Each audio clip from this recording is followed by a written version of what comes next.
Les yeux de l'un et de l'autre s'ouvrirent. Ils connurent qu'ils étaient nus, et ayant cousu des feuilles de figuier, ils s'en firent des ceintures. Alors, ils entendirent la voix de l'Éternel Dieu, qui parcourait le jardin vers le soir. Et l'homme et sa femme se cachèrent, loin de la face de l'Éternel Dieu, au milieu des arbres du jardin. Mais l'Éternel Dieu appela l'homme et lui dit : « Où es-tu ? » Il répondit : « J'ai entendu ta voix dans le jardin, et j'ai eu peur, parce que je suis nu, et je me suis caché. » Et l'Éternel Dieu dit : « Qui t'a appris que tu es nu ?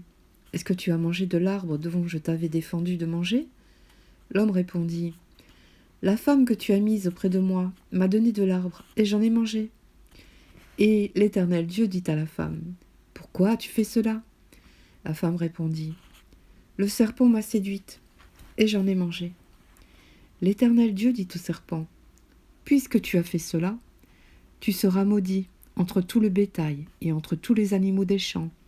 Tu marcheras sur ton ventre, et tu mangeras de la poussière tous les jours de ta vie.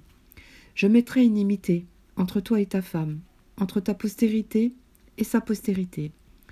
Celle-ci t'écrasera la tête, et tu lui baisseras le talon. Il dit à la femme : j'augmenterai la souffrance de tes grossesses. Tu enfanteras avec douleur, et tes désirs se porteront vers ton mari, mais il dominera sur toi.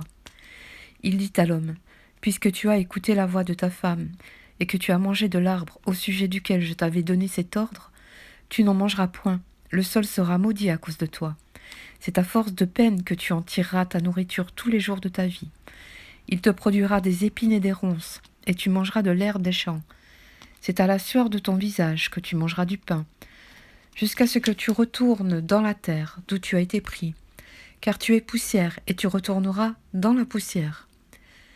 Adam donna à sa femme le nom d'Ève, car elle a été la mère de tous les vivants. L'Éternel Dieu fit à Adam et à sa femme des habits de peau, et il les en revêtit.